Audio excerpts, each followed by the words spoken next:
അനുസ്വർപ്പോൾ പ്രോഗ്രാമിലേക്ക് സ്വാഗതം.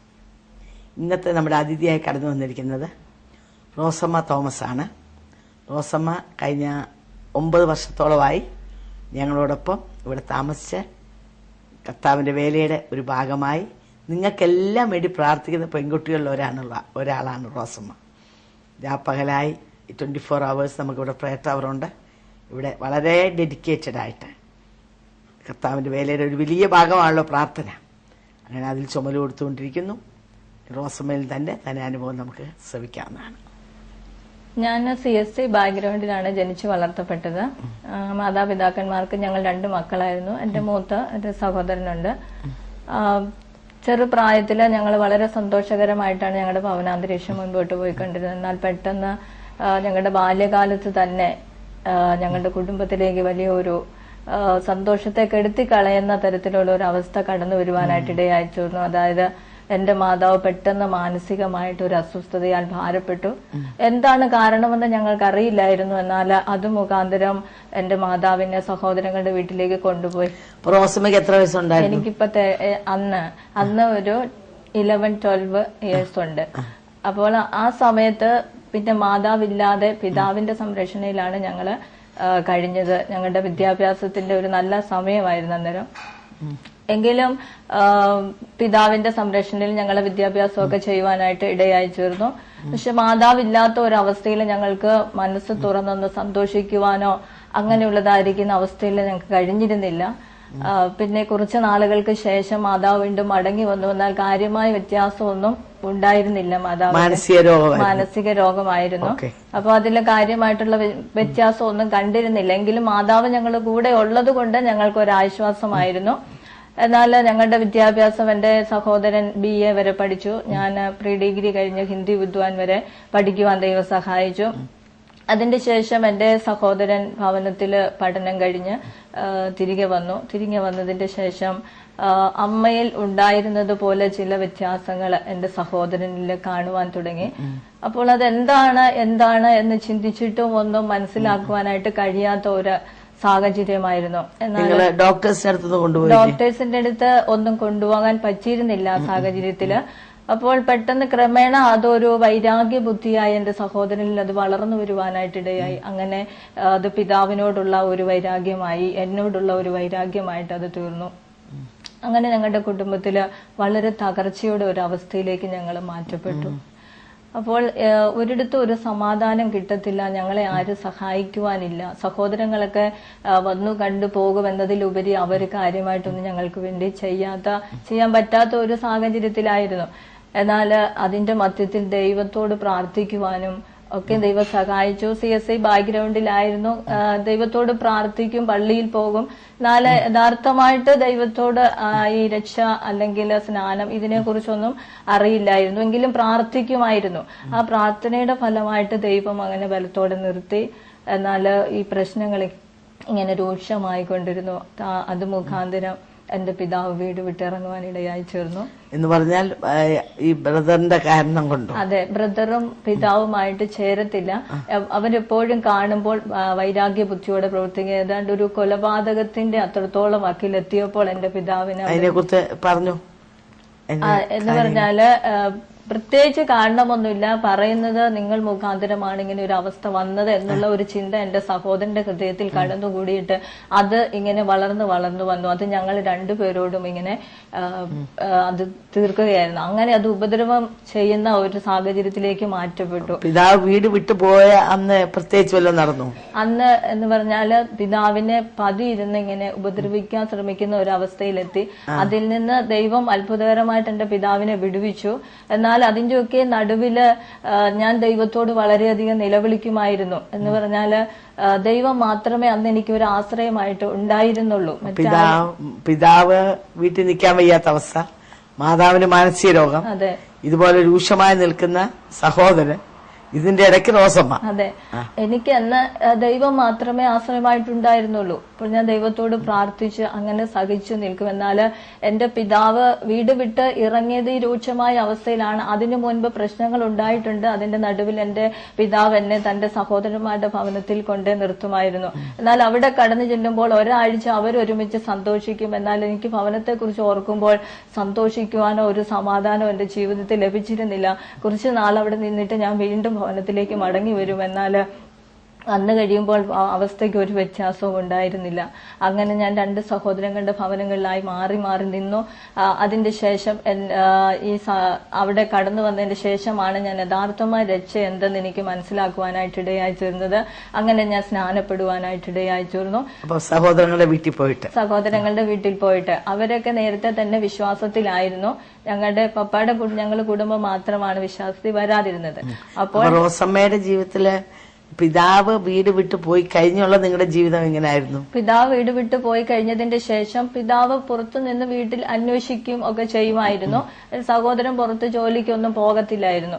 എന്നാൽ ഈ സ്നാനപ്പെട്ടു എന്ന് ഞാൻ പറഞ്ഞുവല്ലോ, അതിന്റെ ശേഷം ഞാൻ ഭവനത്തിലേക്ക് മടങ്ങി വന്നു. എന്നാൽ എനിക്ക് യഥാർത്ഥമായ ആരാധനയ്ക്ക് പോകാൻ ഒരു സ്വാതന്ത്ര്യമോ സാവകാശം ഉണ്ടായിരുന്നില്ല. അപ്പൊ ഈ സഹോദരൻ റോസമ്മയെ ഉപദ്രവിക്കുമായിരുന്നു? തീർച്ചയായിട്ടും ഉപദ്രവിക്കുമായിരുന്നു. അപ്പോൾ പിതാവ് ഞങ്ങൾ 2 പേരോടുമാണ് വൈരാഗ്യം ഉണ്ടായിരുന്നത്. അപ്പൊ പിതാവ് ഇറങ്ങിപ്പോയതിന്റെ ശേഷം കൂടുതലായി എന്നോട് ഭയങ്കരമായിട്ട് ഉപദ്രവവും അങ്ങനെയുള്ള കാര്യങ്ങളൊക്കെ ചെയ്യുവാനായിട്ട് തുടങ്ങി. ഇതിന്റെ മധ്യത്തിൽ പ്രേക്ഷകരോട് എനിക്ക് പറയാനുള്ളത്, ഒരു തകർന്ന കുടുംബത്തിന്റെ ചരിത്രമാണ് നമ്മൾ കേട്ടുകൊണ്ടിരിക്കുന്നത്. 2 കൊച്ചുകുട്ടികളെ 11, 13 ഒക്കെ വയസ്സുള്ള സമയത്ത് മാതാവ് മാനസിക രോഗിയായി തീരുന്നു. പിന്നെ ചില വർഷങ്ങൾക്ക് ശേഷം മാതാവ് ഭവനത്തിൽ വന്നെങ്കിലും അതേ അവസ്ഥയിൽ തുടരുന്നു. അപ്പനും മകനും തമ്മിൽ രൂക്ഷമായ പോരുകള്, അപ്പനെ കൊല്ലാൻ പോകുന്ന അവസ്ഥകള്, ഇതിന്റെ ഇടയിൽ ഒരു പെൺകുട്ടി. ആ കുടുംബത്തിന്റെ തകർന്ന അവസ്ഥ നമുക്ക് ചിന്തിക്കാൻ കഴിയും. ഈ മകനും അമ്മയുടെ അതേ രോഗത്തിന്റെ വാങ്ങല. അവര് ഒരു ക്രിസ്തീയ കുടുംബത്തിൽ ജനിച്ചു വളർന്നവരാ. എന്നാൽ ഇതുപോലെ വേദനകളിൽ കൂടെ പ്രശ്നങ്ങൾക്ക് പരിഹാരമില്ല. ഇതെന്തുകൊണ്ട് ഈ പ്രശ്നങ്ങൾ ഞങ്ങൾ അനുഭവിക്കുന്നു എന്നുള്ളതിന് ഉത്തരമില്ല. ഇങ്ങനെ കടന്നു പോകുന്ന അനേക വ്യക്തികൾ, കുടുംബങ്ങൾ ഞങ്ങളെ ശ്രമിക്കുന്നുണ്ട്. ഒന്നിനു മുകളിൽ ഒന്നായുള്ള പ്രശ്നങ്ങൾ. അതിനെന്ത് പരിഹാരം? ഇതിൽ നിന്ന് എങ്ങനെ, how will we get out of this? അത് പറഞ്ഞു കൊടുക്കുവാൻ, പറഞ്ഞു തരുവാൻ ആരുമില്ല. ഇങ്ങനെയുള്ള അവസ്ഥയിൽ നാം എന്നേക്ക് തകർന്നു പോകാനാണോ? ഈ കുടുംബം അനുഭവിച്ചതുപോലുള്ള വേദനയിൽ കൂടെ, ദുരിതത്തിൽ കൂടെ കടന്നു പോകാനാണോ? ഇതെന്തുകൊണ്ട് സംഭവിക്കുന്നു? ഇതിനൊക്കെ ഉത്തരം, ഒരു ഉത്തരമേ ഉള്ളൂ. നിന്റെ ഭാരം എന്റെ മേലിട്ടുകൊള്ളുക. ഈ ഭാരങ്ങളുടെ നടുവിൽ യഥാർത്ഥമായി ദൈവത്തെ ഒന്ന് വിളിച്ചപേക്ഷിക്കാനോ, ഈ ഭാരം ഇറക്കി വെക്കാനോ, അതിന് പരിഹാരം കണ്ടെത്താനോ അവർക്ക് ആർക്കും അന്ന് അറിവില്ലായിരുന്നു. എന്നാൽ ഈ അവസരം ഞാൻ അതിനുവേണ്ടി വിനിയോഗിക്കുക. ഇതുപോലെ പ്രശ്നത്തിൽ കൂടെ കടന്നു പോകുന്ന വ്യക്തികളാണെങ്കിൽ, നിങ്ങൾ ആര് തന്നെയായാലും, ഏത് മതമോ ഏത് പാരമ്പര്യമോ അതൊന്നും വിഷയമല്ല. നിങ്ങൾക്ക് വേണ്ടി മുതൽ മുടക്കി ഒരുവനുണ്ട്. നിങ്ങളുടെ വേദനകൾ, നിങ്ങളുടെ രോഗങ്ങൾ, നിങ്ങളുടെ കുടുംബ പ്രശ്നങ്ങൾ, നിങ്ങളുടെ തകർന്ന അവസ്ഥകൾ, ഇതെല്ലാം കാണുന്ന ഒരു ദൈവമുണ്ട്. അവൻ നിങ്ങളെ സ്നേഹിക്കുന്ന കർത്താവാണ്. അവൻ നിങ്ങളെക്കുറിച്ച് വിചാരമുണ്ട്. അവൻ ഒന്ന് മാത്രമേ ആഗ്രഹിക്കുന്നുള്ളൂ. പൈതലേ, നീ എൻ്റെ അടുത്തേക്കൊന്ന് കടന്നു വാ. അധ്വാനിക്കുകയും ഭാരം ചുമക്കുകയും ചെയ്ത് ഏവരുമേ, നിങ്ങൾ എൻ്റെ അടുത്തേക്ക് കടന്നു വരിക, ഞാൻ നിങ്ങളെ ആശ്വസിപ്പിക്കാം. അത് പറയാൻ, അത് ആഹ്വാനം ചെയ്യുവാൻ ഒരുവനുള്ളപ്പം നിങ്ങൾ എന്തിനായി ഈ ഭാരത്തിൽ കൂടെ കടന്നു പോകുന്നത്? പല പല കുടുംബങ്ങൾ ശാപദോഷങ്ങളാണ്, പാരമ്പര്യമായ ശാപത്തിന്റെ കെട്ടുകൾ. അത് നമ്മൾ അറിയുന്നില്ല. ബൈബിൾ പറയുന്നുണ്ട് ശാപത്തിന്റെ പട്ടികയിൽ വരുന്ന അനേക കാര്യങ്ങളെക്കുറിച്ച്. വിഗ്രഹാരാധന, ആഭിചാരം, മന്ത്രവാദം, അപ്പനെ അമ്മയും ബഹുമാനിക്കുക, അതിന് നീക്കുക, വേലക്കാരന് കൂലി കൊടുക്കാതിരിക്കുക, ഇങ്ങനെയുള്ള അനേക വിഷയങ്ങൾ. ഇങ്ങനെയുള്ള ഓരോ കാര്യങ്ങൾ ചെയ്യുമ്പോഴും നമ്മൾ പിശാചിന് ഇൻവിറ്റേഷൻ കൊടുക്കുന്ന പോലെയാണ്. അത് നമ്മുടെ തലമുറയ്ക്ക് വലിയ ശാപമായി തീരുക. അപ്പൊ നാം ഓർക്കുക, ഇത് എന്തുകൊണ്ടാ? യേശുവിന് വേണ്ടി ഹൃദയം കൊടുത്ത പലരും എന്നെ കേൾക്കുന്നുണ്ടായിരിക്കാം. നിങ്ങളും പല പ്രശ്നങ്ങളിൽ കൂടെ കടന്നു പോവുക. എന്തുകൊണ്ടാണ് ഞാൻ ഈ പ്രശ്നത്തിൽ കൂടെ കടന്നു പോകുന്നത്? ഈ ശാപത്തിന്റെ കെട്ടുകൾ ചില ജീവിതങ്ങൾ ഇതുവരെയും അഴിഞ്ഞിട്ടില്ല. യേശു നമ്മുടെ പാപത്തെയും ശാപത്തെയും രോഗത്തെയും ക്രൂശുമേൽ ചുമന്നൊഴിച്ചു. അതുകൊണ്ടാണ് പാപം ഏറ്റുപറഞ്ഞ മാത്രയിൽ നമ്മുടെ പാപം ക്ഷമിക്കപ്പെട്ടത്. ശാപം ഏറ്റുപറയുന്ന മാത്രയിൽ ശാപത്തിന്റെ കെട്ടുകൾ വഴിഞ്ഞു മാറും. നിശ്ചയമായും ഈ ശുശ്രൂഷ ഞാൻ വളരെയധികം പേർക്ക് ചെയ്തുകൊണ്ടിരിക്കുക. ലോകമെമ്പാടും ആളുകൾ എന്നെ വിളിക്കുമ്പോൾ, കുട്ടികളില്ലാത്തവർക്ക് ഈ പ്രാർത്ഥിച്ച് കഴിയുമ്പോൾ കുട്ടികളുണ്ടാകുന്നു. കഴിഞ്ഞ വെള്ളിയാഴ്ച എന്നെ ഒരു പെൺകുട്ടി വിളിച്ചു. ഇവിടെ എറണാകുളത്തുനിന്നാ വിളിച്ചിട്ട് പറഞ്ഞു, ആന്റി ഓർക്കുന്നുണ്ടോ 2 വർഷം മുമ്പ് ഇംഗ്ലണ്ടില് ഞാൻ ആന്റിയെ വിളിച്ചു, 5 വർഷം കുട്ടികളിലായിരുന്നു, പ്രാർത്ഥിച്ചു. ഇപ്പൊ എന്റെ കുഞ്ഞുമായിട്ട് ഞാൻ നാട്ടിൽ വന്നിരിക്കുകയാണ്, കുഞ്ഞിന് 2 വയസ്സുണ്ടെന്ന് പറഞ്ഞു. നമ്മൾ മോളെ കുഞ്ഞിനെ കൊണ്ടൊന്ന് കാണിച്ചിട്ടേ പോകാവൂ കേട്ടോ എന്ന് പറഞ്ഞു. ഇതുപോലെ അനേകർക്ക് ഈ ബന്ധനം വഹിച്ച് പ്രാർത്ഥിക്കുന്ന മാത്രമേ വിവാഹം നടക്കാത്തൊരു വിവാഹം നടക്കുന്നു. കുടുംബത്തിലെ ഇതുപോലുള്ള മാനസിക രോഗങ്ങൾക്ക് വിടുതൽ കിട്ടുന്നു. തകർന്ന കുടുംബങ്ങൾ യോജിച്ചു വരുന്നു. വേറൊന്നും ചെയ്യണ്ട. ആദ്യം നിങ്ങൾ ചെയ്യേണ്ടത് യേശുവിന്റെ പൈതലായിത്തീരണം. പിന്നെ ഈ ശാപങ്ങൾ നമ്മളെ ഏറ്റുപറഞ്ഞ് ഉപേക്ഷിക്കുന്ന മാത്രമേ ആ കെട്ടുകർത്താവ് പൊട്ടിച്ച് ഇതുപോലെയുള്ള രൂക്ഷകരമായ പ്രശ്നങ്ങളിൽ നിന്ന് ദൈവം നിങ്ങളെ വിമുക്തരാക്കും. പറഞ്ഞാട്ടെ. ഈ ഒരു അവസ്ഥയിൽ എന്ത് ചെയ്യണമെന്ന് എനിക്ക് അറിയത്തില്ലായിരുന്നു. അപ്പോൾ ആ അവസ്ഥയിൽ ഞാൻ ആത്മഹത്യയെക്കുറിച്ച് ചിന്തിക്കുമായിരുന്നു. എന്നാൽ ആ ചിന്ത വരുമ്പോൾ തന്നെ എൻ്റെ കാതില് നീ അങ്ങനെ ചിന്തിക്കുക പോലും അരുത് എന്നുള്ള ഒരു ശബ്ദം ഞാൻ ശ്രവിക്കാറുണ്ടായിരുന്നു. അപ്പോൾ ഞാൻ ആ ചിന്തയിൽ നിന്ന് പൂർണ്ണമായിട്ടും ആ ചിന്തകളെ വിട്ടുകളയുമായിരുന്നു. എന്നാൽ വീണ്ടും ഇതേ പ്രശ്നത്തിലൂടെ എങ്ങനെ കടന്നുപോയിക്കൊണ്ടിരുന്നുവെങ്കിലും ഞാൻ പറഞ്ഞല്ലോ, ഞാൻ സ്നാനപ്പെടുവാനായിട്ടിടയായിരുന്നു. എങ്കിലും ഞാൻ വീട്ടിലേക്ക് മടങ്ങി വന്നതിന് ശേഷം എനിക്ക് പെന്തക്കോസ്ത് ആരാധനയ്ക്ക് പോകാൻ പറ്റിയിരുന്നില്ല. അപ്പോൾ ഞാൻ വീണ്ടും പാരമ്പര്യ ആരാധനയിലേക്ക് പോയി തുടങ്ങി. അതിന്റെ കാരണം മറ്റൊന്നുമായിരുന്നില്ല. എന്റെ പിതാവ് വീട് വിട്ടിറങ്ങിയതിന്റെ ശേഷം എന്റെ പിതാവ് പള്ളിയിൽ പോകുന്ന സ്വഭാവം ഉണ്ടായിരുന്നു. അപ്പോൾ പിതാവിനെ ഒന്ന് കാണണമെങ്കിൽ അല്ലെങ്കിൽ വീട്ടിലത്തെ വിവരങ്ങൾ ഒന്ന് പറയണമെങ്കിൽ ഏക മാർഗം അതേ ഉണ്ടായിരുന്നുള്ളൂ. അങ്ങനെ കുറച്ചു നാൾ വീണ്ടും ഞാൻ പഴയ ആരാധനയിലേക്ക് തന്നെ പോയി. എന്നാൽ പിതാവിനെ കാണും, പിതാവിനോട് വിവരങ്ങൾ പറയും, പിതാവ് വേണ്ടതായ നിർദ്ദേശങ്ങളൊക്കെ നൽകിത്തരും. അങ്ങനെ മുൻപോട്ട് പോയിക്കൊണ്ടിരുന്നു. എന്നാൽ സഹോദരന്റെ ജീവിതത്തിൽ ഈ ഒരു അവസ്ഥയ്ക്ക് ഒരു വ്യത്യാസവും കണ്ടിരുന്നില്ല. അങ്ങനെ ഇരിക്കെ ഒരു ദിവസം ഈ സഹോദരൻ എന്നെ ഭയങ്കരമായിട്ട് വഴക്കുണ്ടാക്കി ഉപദ്രവിക്കുവാനായിട്ട് ഇടയായിത്തീർന്നു. അപ്പോൾ പലപ്പോഴും ഞാനിതിങ്ങനെ സഹിച്ചിട്ടുണ്ട്. ഞാൻ തിരിച്ചൊന്നും പറയാറില്ല, ഒന്നുമേ ചെയ്യാറില്ല, എല്ലാം സഹിക്കുമായിരുന്നു. അന്നും ഞാൻ പ്രാർത്ഥിക്കുമായിരുന്നു. എന്നാൽ പ്രാർത്ഥിക്കുമ്പോഴോ പാട്ട് പാടുമ്പോഴോ അതൊന്നും എൻ്റെ സഹോദരന് ഇഷ്ടമല്ലായിരുന്നു. അപ്പോഴൊക്കെ എന്നെ ഉപദ്രവിച്ചിട്ടുണ്ട്. എന്നാൽ ഈ ഒരു സാഹചര്യത്തിൽ എന്നോട് എൻ്റെ ഉള്ളത്തിൽ ഇങ്ങനെ പറയുവാനായിട്ട് ഇടയായിത്തീർന്നു, ഇനി നീ ഒരു നിമിഷം പോലും ഇവിടെ നിൽക്കരുത്, നീ എത്രയും വേഗം ഇവിടെ നിന്ന് മാറണം, ഇവിടെ നിന്ന് പോകണം എന്ന്. അതുപോലെ എന്നെ ഉപദ്രവിക്കുവാനായിട്ടിടയാ. പലപ്പോഴും എന്നെ ഉപദ്രവിച്ചിട്ടുണ്ട്. എങ്കിലും ഇത്തരത്തിലൊരു ഉപദ്രവം അത് വലിയ ഒരു ഉപദ്രവമായിരുന്നു. അപ്പോൾ ആ ഒരു സാഹചര്യത്തിൽ എന്നോട് ഇങ്ങനെ എൻ്റെ ഉള്ളിൽ ഭയങ്കരമായിട്ട് കമ്പൽ ചെയ്യുന്നത് പോലെയുള്ള അനുഭവം എനിക്ക് അനുഭവപ്പെട്ടു. അപ്പോൾ അതിനു മുമ്പ് ദൈവത്തിന്റെ വചനത്തിലൂടെ എന്നോട് ഇടപെട്ടിട്ടുണ്ടായിരുന്നു. പക്ഷെ ദൈവത്തിന്റെ ഇടപെടലാണെന്ന് അന്ന് മനസ്സിലാക്കാൻ പറ്റിയിരുന്നില്ല. പ്രശ്നങ്ങളൊക്കെ ആരംഭിക്കുന്നതിന് മുന്നമേ നിന്റെ അപ്പനും അമ്മയും നിന്നെ ഉപേക്ഷിച്ചിരിക്കുന്നെങ്കിൽ യഹോവ നിന്നെ ചേർത്തുകൊള്ളും. ഈ വചനം എന്നോട് ശക്തമായി ഇടപെടുമായിരുന്നു. പക്ഷെ ഞാൻ അതിൻ്റെതായിരിക്കുന്ന ആ ഒരു ഗൗരവം അന്ന് മനസ്സിലാക്കിയിരുന്നില്ല. എന്നാൽ ഇന്ന് ഞാൻ മനസ്സിലാക്കുന്നു ദൈവം എന്നെ മുന്നമേ കണ്ടിരുന്നു എന്നുള്ളത്. അപ്പോൾ ആ ഒരു സാഹചര്യത്തിൽ എനിക്ക് വീട് വിട്ട് ഇറങ്ങേണ്ടതായിട്ട് വന്നു. എന്നാൽ അന്ന് ഒരു സന്ധ്യ സമയത്താണ് എൻ്റെ ഉള്ളത്തിൽ ഇങ്ങനെ ശക്തമായിട്ട് ഈ പ്രേരണ ഉണ്ടാകുന്നത്. ദൈവത്തിന്റെ സ്നേഹത്തിന് വലുതല്ലേ? അതെ, ദൈവസ്നേഹമാണ് എന്നെ അന്ന് നിർബന്ധിച്ചതെന്ന് ഞാൻ മനസ്സിലാക്കുന്നു, ഇന്ന് മനസ്സിലാക്കുന്നു. അല്ലെങ്കിൽ തകർന്നു പോകേണ്ട ഒരു സാഹചര്യമായിരുന്നു അത്. എന്നാൽ ദൈവം എന്നെ അവിടെ നിന്ന് അങ്ങനെ പുറത്തു കൊണ്ടുവരുവാനായിട്ടിടയായിത്തീരുന്നു. കാരണം ഒരിക്കലും ഞാൻ ഒരു വൈകുന്നേര സമയത്താണ് ഇങ്ങനെ എന്റെ ഉള്ളത്തിൽ പ്രേരണ തോന്നുമ്പോൾ, രാത്രിയാവുകയാണ്, എനിക്കൊന്നും ചെയ്യാനായിട്ട് പറ്റത്തില്ല. അപ്പോൾ ആകെ എനിക്ക് പോകുവാൻ ഒരിടം അല്ലെ പരിചയം എന്ന് പറയുന്നത് എൻ്റെ പപ്പയുടെ അനിയന്റെ വീട്ടിലാണ്. അത് കുറച്ച് ദൂരമുണ്ട്, അവിടേക്ക് വേണം പോകുവാൻ.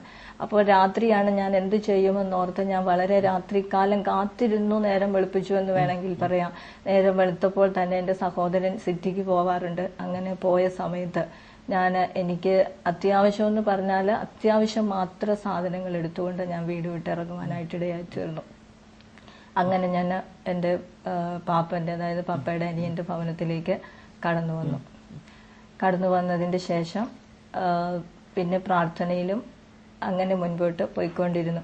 അതിനു മുമ്പ് ഞാനൊരു കാര്യം പറയുന്നത് വെച്ചാൽ, ഈ രക്ഷയെക്കുറിച്ചും ദൈവ ഭാഗത്തേക്ക് കടന്നു വരുന്നതിനെ കുറിച്ചും എന്നോട് പലരും പറഞ്ഞിട്ടുണ്ട്. എന്നാൽ അതൊന്നും ഞാൻ അംഗീകരിച്ചിരുന്നില്ല. കാരണം CSI ബാക്ക്ഗ്രൗണ്ട് ആയതുകൊണ്ട് അവിടെയും ദൈവത്തിന്റെ വചനമാണ് പറയുന്നത്.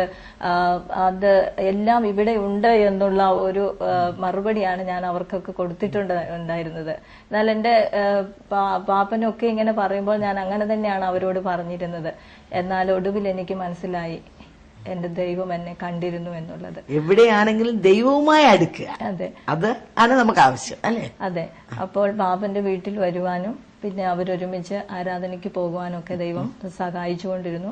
അങ്ങനെ ഇരിക്കെ ദൈവവേലയ്ക്കുള്ളതാണ് എന്നുള്ളതായിരിക്കുന്ന കാര്യം എനിക്ക് വ്യക്തമായിട്ട് മനസ്സിലാക്കുവാനായിട്ട് ഇടയായി ചേർന്നു. അതിന് പ്രകാരം എന്റെ പാപ്പൻ എന്റെ അടുത്ത് പറഞ്ഞു, നിനക്ക് ബൈബിൾ കോളേജിൽ പഠിക്കണമെന്നുണ്ടെങ്കിൽ ഞാനൊരു സാഹചര്യം നിനക്ക് ഒരുക്കി തരാം, താല്പര്യമെങ്കിൽ നിനക്ക് പോകാം എന്ന് പറഞ്ഞു. ഞാൻ പറഞ്ഞു, എനിക്ക് അങ്ങനെ ഒരു സാഹചര്യം ആവശ്യമാണ്, അങ്ങനെയെങ്കിൽ ഞാൻ തയ്യാറാണെന്ന് പറഞ്ഞു. അങ്ങനെ 2002 ജൂലൈ മാസത്തിൽ ഞാൻ ബെഥസ്ദ ലേഡീസ് ബൈബിൾ സ്കൂളിൽ കടന്നു വരുവാനായിട്ട് ഇടയായി ചേർന്നു. അതെ, ഇവിടെ കടന്നു വരുവാനായിട്ട് ഇടയായി ചേർന്നു. അപ്പൊ ആ അവസ്ഥയിൽ നിന്നൊക്കെ ദൈവം കയ്യെ പിടിച്ച് കൊണ്ടിരുന്ന പോലെ തീർച്ചയായിട്ടും എന്നെ കയ്യെ പിടിച്ച് പുറത്തു കൊണ്ടുവരികയായിരുന്നു ദൈവം. ഹല്ലേലൂയ, ദൈവത്തിന് സ്തോത്രം ചെയ്യുന്നു. കേൾക്കുന്ന പ്രേക്ഷകരോട് എനിക്ക് പറയാനുള്ളത് ദൈവത്തിന്റെ സ്നേഹത്തെ കുറിച്ചാണ്. നമ്മൾ പലപ്പോഴും ചിന്തിക്കുന്നു, നമ്മളെ ആരറിയാന്, എന്നെ ആരും സഹായിപ്പാനില്ല, എന്റെ വേദന കാണാൻ ആരുമില്ല, എന്റെ അവസ്ഥ അറിയാൻ ആരുമില്ല. ആ ഭവനാന്തർഭാഗത്ത് യാതൊരു സമാധാനവും സ്വസ്ഥതയും ഇല്ലാത്ത അന്തരീക്ഷത്തിൽ ഭൗതികമായും കുടുംബപരമായും എല്ലാം തകർന്ന അവസ്ഥ, മാനസികമായി അസ്വസ്ഥയുള്ള മാതാവ്, സഹോദരൻ പീഡിപ്പിക്കുന്നു, പിതാവ് വീട് വിട്ടുപോയി. നമുക്ക് ചിന്തിക്കാമല്ലോ, നിങ്ങൾ പലരും ചിന്തിക്കുന്നു നിങ്ങൾ കടന്നു പോകുന്ന വലിയ പ്രശ്നമാണെന്ന്. അങ്ങനെയാണെങ്കിൽ ഈ പ്രശ്നം നിങ്ങളൊന്ന് ചിന്തിച്ചേ. എന്നാൽ അതിൻ്റെ നടുവിൽ ഇറങ്ങി വരുന്നൊരു സ്വർഗമുണ്ട്. തൻ്റെ സഹോദരൻ തന്നെ വളരെയധികം പീഡിപ്പിക്കുകയും മർദ്ദിക്കുകയും ചെയ്തപ്പോൾ അന്ന് സ്വർഗത്തിലെ ദൈവം തന്നോട് സംസാരിക്കുക. അവിടെയാണ് സ്വർഗം ഇറങ്ങി വരുന്നത്. കർത്താവ് ഒരു അപ്പനേക്കാൾ അമ്മയേക്കാൾ ഉപരിയായി തന്നോട് പറയാ, പൈതലേ, നീ ഇവിടെ നിന്ന് പൊക്കോ, നീ ഇവിടെ നിന്ന് രക്ഷപ്പെട്ട് പൊക്കോ. അവളുടെ മേൽ ദൃഷ്ടി വെച്ച് കർത്താവ് ആലോചന പറഞ്ഞു കൊടുക്കുക. നേരത്തെ കർത്താവ് എനിക്ക് കൊടുത്ത വചനമായിരുന്നു, നിന്റെ അപ്പനും അമ്മയും നിന്നെ തള്ളിക്കളഞ്ഞാലും ഞാൻ നിന്നെ തള്ളിക്കളയില്ല, ഉപേക്ഷിക്കുകയുമില്ല. നിങ്ങളുടെ അവസ്ഥ ഇന്ന് ഇതാണോ? എല്ലാവരും നിങ്ങളെ കൈവിട്ട അവസ്ഥയാണോ നിങ്ങൾ കടന്നു പോകുന്നത്? ആരും നിങ്ങൾക്കൊരു ധൈര്യം തരാനില്ല, ആശ്വാസം തരാനില്ല. നിങ്ങൾ മനസ്സ് വേദനിച്ചിരിക്കുക. എങ്ങനെ ഞാൻ രക്ഷപ്പെടും? ഈ അവസ്ഥയിൽ നിന്ന് ഞാൻ എങ്ങനെ മുമ്പോട്ട് പോകും? എന്നെ കാണാൻ ആരുമില്ലല്ലോ എന്ന് ഓർക്കുന്ന നിങ്ങളോട് എനിക്കിത് പറയാനുള്ളത്, നിങ്ങളെ കാണുന്ന 2 കണ്ണുകൾ സ്വർഗത്തിലുണ്ട്.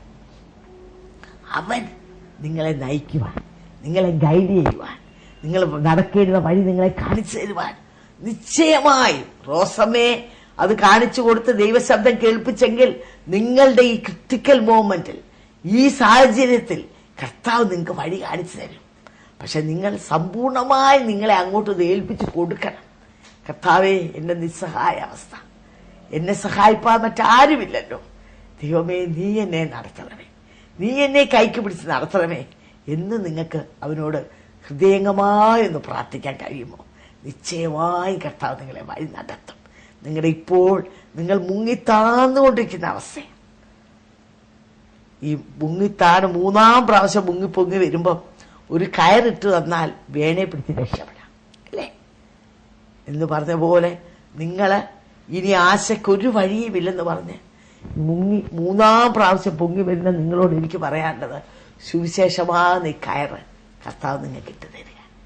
ഇതേ പിടിച്ചാൽ നിങ്ങൾക്ക് രക്ഷ പ്രാപിക്കാം. I am speaking to somebody. ഇതുപോലെ വേദനിച്ചിരിക്കുന്ന ഏതോ വ്യക്തിയോടാണ് ഞാൻ സംസാരിക്കുന്നത്. നിങ്ങൾ നഷ്ടപ്പെട്ടു പോകേണ്ട അവസ്ഥയില്ല, അതിന്റെ ആവശ്യമില്ല. കർത്താവ് ഇപ്പോൾ നിങ്ങളോട് സംസാരിക്കുക. ഈ സുവിശേഷമാകുന്ന കയറ് നിങ്ങൾ കർത്താവ് ഇറക്കി തരിക. അതേ നിങ്ങൾക്ക് പിടിക്കാൻ പറ്റുമോ? Yes Lord. കർത്താവെ, ഞാൻ എന്നെ ഏൽപ്പിച്ചു തരുന്നു. കർത്താവെ, നീ അല്ലാതെ എനിക്ക് ആശ്രയിപ്പാൻ മറ്റൊരു സാഹചര്യം ഇല്ല. ഞാൻ നിന്നെ മുറുകെ പിടിക്കുകയാണ് കർത്താവെ എന്ന് പറഞ്ഞ് നിങ്ങളൊരു മകനായി ഒരു മകളായി തീരെ. മക്കളെങ്കിലും അവകാശികൾ, ഒരു മകനായി തീരാൻ നിങ്ങൾ വേറെ ഒന്നും ചെയ്യണ്ട. അവനെല്ലാം ചെയ്തു കഴിഞ്ഞു. കാൽവരി കുലമരത്തിൽ അവൻ യാഗമായി. അവൻ നിങ്ങളെ വിളിക്കുക, പൈതലേ നീ എൻ്റെ അടുത്തേക്ക് വാ, ഞാൻ നിനക്ക് വേണ്ടി എല്ലാം ചെയ്ത് തീർത്ത് കഴിഞ്ഞു. കർത്താവേ, ആ പാപികളിൽ ഞാനും ഒരുവനാണ് കർത്താവേ. എന്റെ പാപത്തിന് വേണ്ടി അവിടുന്ന് യാഗമായി, അവിടുന്ന് രക്തം ചൊരിഞ്ഞു. അവിടുത്തെ രക്തത്താൽ എന്നെ ഒന്ന് കഴുകണമേ, എന്റെ ഹൃദയത്തിലേക്ക് കടന്നു വരണമേ എന്ന് ഒരു വാക്ക് പ്രാർത്ഥിക്കൂ. നിങ്ങളുടെ സമീപേ നിൽക്കുന്ന യേശു നിങ്ങൾ ഹൃദയത്തിലേക്ക് കടന്നു വന്ന് ഈ പ്രത്യേക അവസ്ഥയിൽ നിന്ന് നിങ്ങളെ ഉദ്ധരിച്ച് വിടുവിച്ച് മകനാക്കി തീർത്ത് സമാധാനവും സന്തോഷവും ഐശ്വര്യവും വിടുതൽ തന്ന് നിങ്ങൾക്ക് നല്ലൊരു ശുഭഭാവി തന്ന് ഒരു പ്രത്യാശ തന്ന് നിങ്ങളെ നടത്തുവാൻ കർത്താവ് ആഗ്രഹിക്കുക. അതിനുവേണ്ടി നിങ്ങളെ ആഹ്വാനം ചെയ്തുകൊണ്ട് എൻ്റെ വാക്കുകൾ വിരമിച്ചോളൂ. എൻ്റെ പ്രിയ പ്രേക്ഷകർക്ക് ഒരു പുതിയ പുസ്തകം കൂടെ ഞാൻ പരിചയപ്പെടുത്തുകയാണ്. ഈ പുസ്തകത്തിന്റെ പേര് കുട്ടനാട്ടിൽ കുരുത്ത സുവിശേഷ വിപ്ലവം എന്നാണ്. ഇവിടെ കാണുന്ന ഫോട്ടോ എൻ്റെ ഭർത്താവിൻ്റെ തന്നെയാണ്. താൻ കർത്താവിൻ്റെ വേലയിൽ 50 വർഷം ഈ 2011 പിന്നിട്ട് കഴിഞ്ഞു. അങ്ങനെ ഞങ്ങളുടെ 2011 ജനുവരി 9 അതൊരു ഞങ്ങളുടെ കൺവെൻഷനിൽ വെച്ച് ഒരു സെലിബ്രേഷൻ ആയിരുന്നു. അതോടുള്ള ബന്ധത്തിൽ ഈ ബുക്ക് പബ്ലിഷ് ചെയ്യാനിടയായിത്തീർന്നു. ഇതിനകത്ത് 100 അനുഭവങ്ങളുണ്ട്.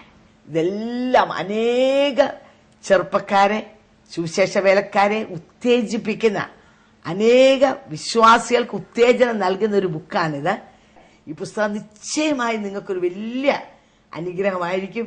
അത് ആവശ്യമുള്ളവരെ ഞങ്ങളുടെ അഡ്രസ്സിൽ ആവശ്യപ്പെട്ടാൽ മതി, ഞങ്ങൾ നിങ്ങൾക്ക് അയച്ചു തരുന്നതായിരിക്കും.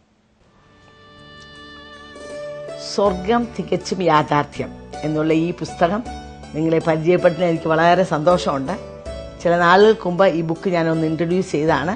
ഇത് ചൂനാൻ എന്ന് പറയുന്ന ഒരു ബുദ്ധിസ്റ്റ് ലേഡി ക്രിസ്തുവിനെ കണ്ടുമുട്ടി അതിനുശേഷം തനിക്കുണ്ടായ യേശുവിനുമായി വളരെ അടുത്ത ബന്ധത്തിലായ തൻ്റെ ജീവിതത്തിൽ തനിക്കുണ്ടായ അനുഭവങ്ങൾ 17 പ്രാവശ്യം താൻ സ്വർഗത്തിലും 2 പ്രാവശ്യം നരകവും തൻ്റെ ആത്മശരീരം പോയി കാണുവാൻ ഇടയായി തീർന്നു.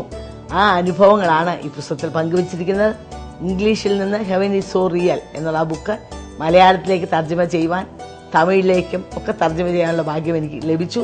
ഇന്ന് 8,000-ൽ പരം കോപ്പീസ് തമിഴ് പോയി കഴിഞ്ഞു, 7,000-ൽ പരം കോപ്പീസ് മലയാളം പോയി കഴിഞ്ഞു. ഇതിനകത്ത് ഇങ്ങനെയാണ് എഴുതിയിരിക്കുന്നത്: ജീവിക്കുന്ന ക്രിസ്തുവിനെ കണ്ടതും നരകം കണ്ടതും സ്വർഗത്തിലൂടെ നടന്നതുമായ അത്ഭുതാവഹമായ അനുഭവങ്ങൾ ചു തോമസ് പങ്കുവയ്ക്കുന്നു. വളരെ വിലയേറിയൊരു പുസ്തകമാണ്.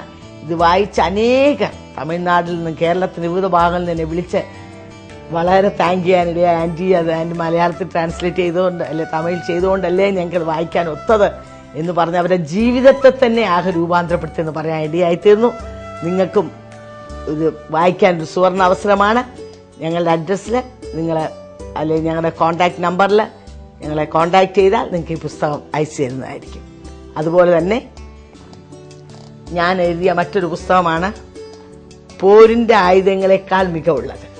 ഇത് 38 വർഷങ്ങളിലുള്ള എൻ്റെ ജീവിതത്തിലെ അനുഭവങ്ങൾ, അനേക രോഗികൾക്ക് സൗഖ്യം, അനേക ഭൂതങ്ങൾ വിട്ടുപോവുക, ദൈവിക പ്രവൃത്തി പല നിലകളിൽ നടന്ന അനുഭവങ്ങളാണ് ഈ പുസ്തകത്തിലുള്ളത്.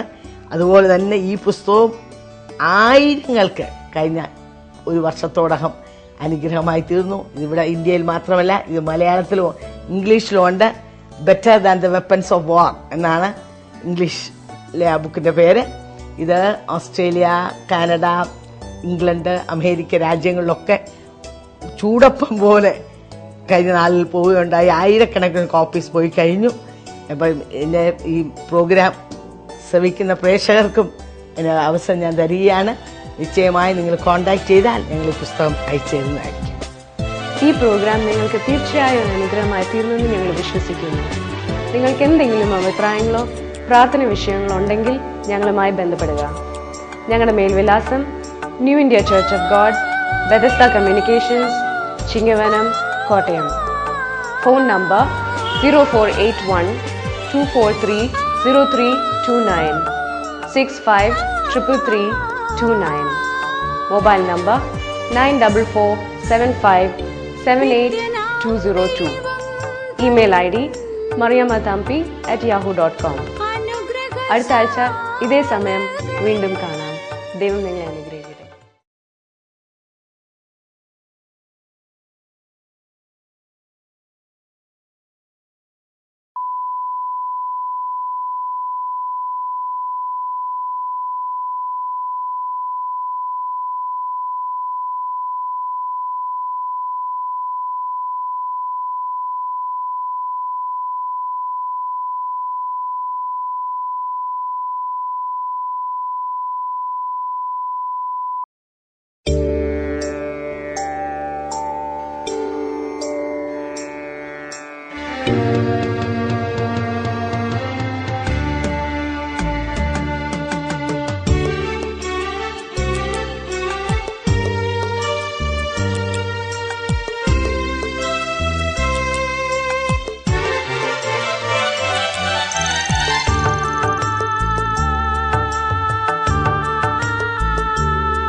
മനസ്സേ വ്യാകുലമരുതേ,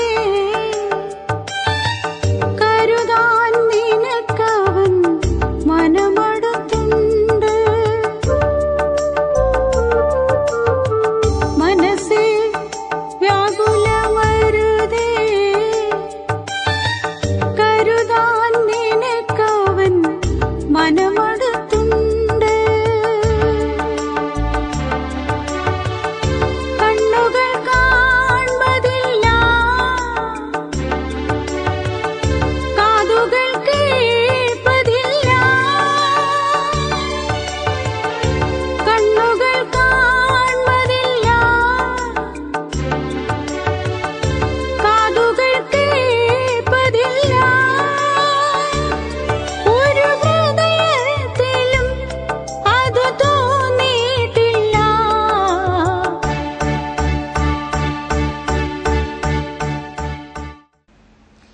മൻസൂർ പ്രോഗ്രാമിലേക്ക് സ്വാഗതം. കഴിഞ്ഞ ആഴ്ച നമ്മോട് തന്റെ അനുഭവം പങ്കുവെച്ച റോസ്മ തോമസ് ആണ് ഇന്ന് തുടർന്ന് തന്റെ അനുഭവം നമ്മോട് പങ്കുവെക്കുന്നത്. അങ്ങനെ 2002 ജൂലൈ മാസത്തിൽ ഞാൻ ബൈബിൾ സ്കൂളിൽ കടന്നു വരുവാനായിട്ട് ഇടയായിത്തീർന്നു. തുടർന്ന് എൻ്റെ പഠനം അവിടെ ഇങ്ങനെ തുടർന്നു കൊണ്ടിരുന്നു. ഓഗസ്റ്റ് മാസം ആയപ്പോൾ ഞങ്ങൾക്ക് എല്ലാവർക്കും ഓണത്തിന്റെ വെക്കേഷൻ ലഭിച്ചു. ഒരാഴ്ച ഞാൻ എൻ്റെ പാപ്പന്റെ വീട്ടിലേക്ക് കടന്നുപോയി. അവിടെ ചെന്ന് ഒരാഴ്ച വെക്കേഷൻ എല്ലാം കഴിഞ്ഞ് ഞാൻ മടങ്ങി വന്നു. അപ്പോൾ മടങ്ങി വന്നതിന്റെ ശേഷം ചർച്ചിൽ ഉപവാസ പ്രാർത്ഥന നടന്നുകൊണ്ടിരുന്നു. ആ ഉപവാസ പ്രാർത്ഥനയിൽ എനിക്ക് സംബന്ധിക്കുവാനിടയായി. ആ പ്രാർത്ഥനയിലൂടെ എനിക്ക് അഭിഷേകം ലഭിക്കുവാനിടയായി. ഞാൻ അന്യഭാഷയിൽ ദൈവത്തെ ആരാധിക്കുവാൻ തുടങ്ങി. അതിനു മുമ്പ് അന്യഭാഷ എന്തെന്നോ പരിശുദ്ധാത്മാവിലുള്ള ആരാധന എന്തെന്നോ ഒന്നും എനിക്ക് അറിയില്ലായിരുന്നു. കാരണം ഞാൻ CSI ബാക്ക്ഗ്രൗണ്ടിൽ അങ്ങനെ ഒരു സാഹചര്യം ഇല്ലായിരുന്നു. അപ്പോൾ അങ്ങനെ ഞാൻ വളരെ സന്തോഷത്തോടെ ദൈവത്തെ ആരാധിച്ച് ഇങ്ങനെ മുമ്പോട്ട് പോയിക്കൊണ്ടിരുന്നു. എന്നാൽ പെട്ടെന്ന് ഒരു ദിവസം എനിക്ക് ശക്തമായ തലവേദന അനുഭവപ്പെടുവാനിടയായി. അപ്പോൾ പ്രത്യേകിച്ച് ഒരു കാരണങ്ങൾ അങ്ങനെയൊന്നും ഉണ്ടായിരുന്നില്ല. നേരത്തെ അങ്ങനെയൊന്നും ഉണ്ടായിരുന്നില്ല. എന്നാൽ ഈ തലവേദന അതിശക്തമായതോടെ എന്നെ ഹോസ്പിറ്റലിൽ കൊണ്ടുപോയി ചെറിയൊരു ചെക്കപ്പിന് ശേഷം മരുന്നൊക്കെ ആയിട്ട് ഞാൻ തിരികെ വന്നു. മരുന്ന് കഴിച്ചിട്ടും വലിയ കാര്യമായ മാറ്റങ്ങളൊന്നും ഉണ്ടായിരുന്നില്ല. അങ്ങനെ ഒരു ദിവസം ഇങ്ങനെ ശക്തമായി തലവേദന എടുക്കുമ്പോൾ പിശാച് എൻ്റെ ചെവിയിലേക്ക് ഇങ്ങനെ ഒരു ശബ്ദം ഞാൻ കേൾക്കുകയാണ്. നീ മരിച്ചു പോകത്തേ ഉള്ളൂ, നിനക്കൊരു ഭാവി ഉണ്ടാകത്തില്ല, പിന്നെ നീ എന്തിനാണ് ജീവിച്ചിരിക്കുന്നത് എന്നുള്ളത്. കണ്ടോ റോസമ്മ? പ്രത്യേകിച്ചൊന്നും അന്നേരം കണ്ടില്ല. ആദ്യമായിട്ട് ഈ ശബ്ദം ഞാനിങ്ങനെ കേൾക്കുകയാണ്. അപ്പോൾ പെട്ടെന്ന് എന്റെ ഹൃദയത്തിലേക്ക് ഭയങ്കരമായ ഒരു നിരാശ ബാധിച്ചിട്ട് ഞാൻ ഒന്നുമല്ലാതായി തീരുന്ന ഒരു അവസ്ഥയിൽ എനിക്കെത്തി. അപ്പൊ പിന്നെ എന്താണ് ഞാൻ ചെയ്യേണ്ടത്? എനിക്ക് ഏതെങ്കിലും വിധത്തിലൊന്ന് മരിച്ചാൽ മതി എന്നുള്ള ചിന്ത എന്നെ ഭരിക്കാൻ തുടങ്ങി. അപ്പോൾ ഈ ചിന്തയിൽ ഞാനിങ്ങനെ മുൻപോട്ട് പോകുമ്പോൾ ഒരു ശരിക്കും പിശാച് എന്റെ മുൻപിൽ വന്ന് നിന്നുകൊണ്ട് വാദിക്കുന്നതായിട്ട് ഞാനിങ്ങനെ കാണുവാനായിട്ട് ഇടയായിട്ടാണ്. എന്താ കണ്ടത്? ശരിക്കും ഒരു തലയോട്ടിയുടെ രൂപമാണ് ഞാൻ ഇങ്ങനെ കാണുന്നത്. അതെന്റെ മുൻപിൽ വന്നു നിന്നുകൊണ്ട് ഇങ്ങനെ ശക്തമായിട്ട് വെല്ലുവിളിക്കുകയാണ്. നീ മരിക്കത്തേ ഉള്ളൂ, നീ മരിച്ചു പോകത്തേ ഉള്ളൂ, നിനക്കൊരു ഭാവി ഉണ്ടാകത്തില്ല, പിന്നെ നീ എന്തിനാണ് ജീവിക്കുന്നത്? ഇതാണ് എന്നോട് ചോദിക്കുന്നത്. അപ്പോൾ ഞാനന്ന് അഭിഷേകം പ്രാപിച്ചിട്ട് അധികമായില്ല എന്ന് ഞാൻ പറഞ്ഞല്ലോ. അപ്പോൾ ആ അഭിഷേകത്തിന്റെ ശക്തിയാൽ ഇത് പിശാചിന്റെ തന്ത്രമാണെന്ന് മനസ്സിലാക്കി ഞാൻ ദൈവത്തിന്റെ വചനത്തിലൂടെ ഞാൻ ശരിക്കും പരിശുദ്ധാത്മാവ് എന്നിലൂടെ ആ പിശാചുമായിട്ട് മല്ലു പിടിക്കുവാനായിട്ട് ഇടയായിരുന്നു. ഞാൻ പറഞ്ഞു, ഇല്ല പിശാചെ, ഞാൻ മരിക്കയില്ല, ഞാൻ ജീവനോടെ ഇരുന്ന് യഹോവയുടെ പ്രവൃത്തികളെ വർണ്ണിക്കും. 91 സങ്കീർത്തനത്തിൽ അതിന്റെ അവസാന വാക്യത്തിൽ ഇങ്ങനെ വായിക്കുന്നുണ്ടല്ലോ, ദീർഘായുസ് കൊണ്ട് തൃപ്തി വരുത്തുന്ന ദൈവം തന്റെ രക്ഷ അവന് കാണിച്ചു കൊടുക്കണം. അപ്പോൾ ഈ വചനങ്ങളെ ഉരുവിട്ടുകൊണ്ട് ഞാൻ ഇതിനോട് മല്ലു പിടിക്കുവാനായിട്ട് തുടങ്ങി. എന്നാൽ ഈ പ്രാർത്ഥനയിൽ ഇങ്ങനെ ഞാൻ പോരാടിക്കൊണ്ടിരുന്നു. പെട്ടെന്ന് എന്റെ തലവേദന ഒരു ഫിറ്റ്സിന്റെ അവസ്ഥയിലേക്ക് മാറ്റപ്പെട്ടു. എല്ലാവരും ക്ലാസ്സിൽ പോയ സമയത്ത് ഞാൻ ബെഡിൽ ഇങ്ങനെ കിടക്കുകയാണ്. പെട്ടെന്ന് എനിക്ക് ഫിറ്റ്സ് ഉണ്ടാകുവാനിടയായി. ഇവിടെ റോസമ്മ പറഞ്ഞ ഒരു കാര്യം നിങ്ങൾ ശ്രദ്ധിച്ചു.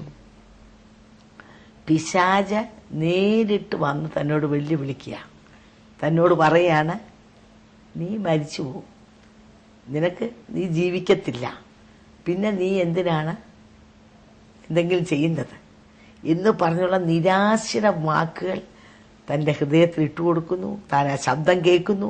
പിന്നീട് തലയോട്ടി എന്ന് പറയുമ്പോൾ തന്നെ നമുക്കറിയാം, മരണം മുഖാമുഖമായി വന്ന് തന്നോട് വെല്ലുവിളിക്കുക. ഇത് ഞാൻ എടുത്തു പറയാൻ കാരണം, ഇതുപോലെ ശബ്ദം കേൾക്കുന്ന അനേകർ ഇപ്പം ഞങ്ങളെ ശ്രവിക്കുന്നുണ്ട്. ഇന്നുള്ള അനേക ആത്മഹത്യകൾ, ഇന്ന് മനോരമ പത്രം എടുത്താൽ അതിനകത്ത് ഒരു പേജിൽ ഒരു ഭൂരിഭാഗവും കാണാം, കുടുംബമായ ആത്മഹത്യ ചെയ്തു, 3 മക്കളോ അപ്പനോ അമ്മയോ ആത്മഹത്യ ചെയ്തു, തന്നെ ട്രെയിനിന്റെ മുമ്പിൽ ചാടിച്ചത്തു.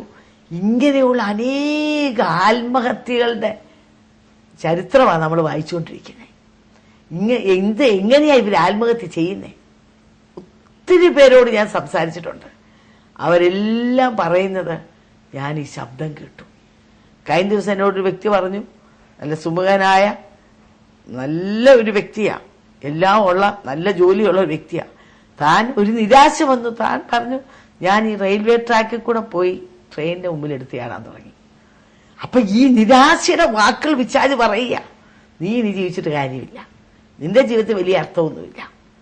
ഒരു വ്യക്തി പറഞ്ഞു, ഞാൻ ഇന്ന് സ്കൂട്ടർ കൊണ്ടുപോയി സ്കൂട്ടറെ പോയി വണ്ടിയുടെ അടി കയറ്റാൻ പോവുകയായിരുന്നു. എങ്ങനെയെങ്കിലും ജീവിതങ്ങളെ തകർക്കുക, കൊന്നു മുട്ടിക്കുക, അതാ പിശാചിന്റെ ആഗ്രഹം. ബൈബിൾ പറയുന്നു, പിശാച് വന്ന എന്തിനാ? അറുപ്പാനും മുടിപ്പാനും കൊല്ലാനും. ഇപ്പൊ നിങ്ങളോട് സംസാരിച്ചുകൊണ്ടിരിക്കുക, നീ എന്തിനാ ജീവിക്കുന്നത്? നിന്റെ ബിസിനസ് എല്ലാം പൊട്ടി, നിന്റെ കുടുംബജീവിതം തകർന്നു, നിന്റെ ഭാര്യയ്ക്ക് നിന്നെ വേണ്ട, നിന്റെ മക്കൾക്ക് നിന്നെ വേണ്ട, നിന്റെ ഭർത്താവിന് നിന്നെ വേണ്ട, നിന്നെ ഉപേക്ഷിച്ചു പോയിരിക്കുക, നീ ഇവിടെ കിടന്ന് കഷ്ടപ്പെടുന്നു, നീ രാപ്പകലായി ജോലി ചെയ്യുന്നു, നിന്റെ ഭർത്താവ് നാട്ടിൽ സുഖമായിട്ട് കഴിയുന്നു. ഈ നിലകൾ നിങ്ങളുടെ ഹൃദയത്തോട് പിശാച് മന്ത്രിച്ചുകൊണ്ടിരിക്കുക. നിനക്കങ്ങ് ചാകല്ലോ. ഇതിൽ നിന്നൊക്കെ ഒരു ഒളിച്ചോട്ടം. എന്തിനാ പിശാച് പറയുന്നേ? അവന്റെ ജോലി തീർക്കാൻ വേണ്ടിയിട്ടാ. എന്ന് പറഞ്ഞാൽ കൊന്നു കഴിഞ്ഞാൽ പിന്നെ നേരെ നിത്യനരകത്തിൽ കൊണ്ടിടാം നിങ്ങളെ.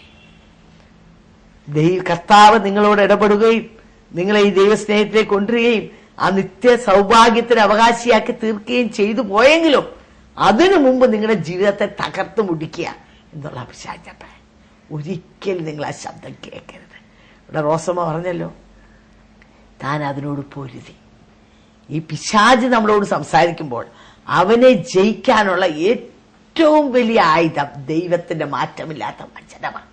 നിന്നെ കൊല്ലും, നീ ചാകും എന്ന് പറയുമ്പോൾ നിങ്ങൾ പറയേണ്ടത് എന്താണെന്നറിയാവോ? ഞാൻ മരിക്കയില്ല, ഞാൻ ജീവനോടെ ഇരുന്ന് യഹോവയുടെ പ്രവൃത്തികളെ വർണ്ണിക്കും. എന്റെ യേശു ജീവിക്കുന്നതുകൊണ്ട് ഞാനും ജീവിക്കുന്നു. എന്റെ യേശു മരണത്തെയും പാതാളത്തെയും ജയിച്ചു. ഞാൻ യേശുവിന്റെ പൈതലാണ്. അങ്ങനെ പറയണമെങ്കിൽ നിങ്ങൾ യേശുവിന്റെ പൈതലായി തീരണം. നിങ്ങൾ ഇപ്പോൾ കടന്നു പോകുന്ന ഈ മിസറബിൾ സിറ്റുവേഷനില് രാപ്പകലായി ശബ്ദം കേട്ട് നിങ്ങൾ ഇങ്ങനെ കിടന്ന് കഷ്ടപ്പെടേണ്ട ആവശ്യമില്ല. നിങ്ങൾക്കൊന്ന് എഴുന്നേൽക്കാൻ പറ്റും. റോസമ്മ ആ സാധ്യത എങ്ങനെ എഴുന്നേറ്റോ അതുപോലെ ദൈവവചനവുമായി എഴുന്നേൽക്കാൻ നിശ്ചയമായി നിങ്ങൾക്ക് കഴിയും. അതിനുവേണ്ടി ഞാൻ നിങ്ങളെ ഉത്സാഹിപ്പിക്കുക. പറഞ്ഞാട്ടെ.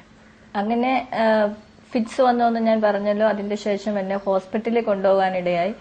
ഹോസ്പിറ്റലിൽ ചെന്നതിന്റെ ശേഷം ഈ ഫിറ്റ്സ് എന്താണ്, അത് എങ്ങനെ സ്റ്റോപ്പ് ചെയ്യാം എന്നുള്ളതൊന്നും കണ്ടുപിടിക്കാൻ അവർക്ക് കഴിഞ്ഞിരുന്നില്ല. പല ഡോക്ടർമാർ വന്ന് പരിശോധിച്ചു, എങ്കിലും ഈ ഫിറ്റ്സ് ഇങ്ങനെ കണ്ടിന്യൂ ചെയ്തുകൊണ്ടിരുന്നു.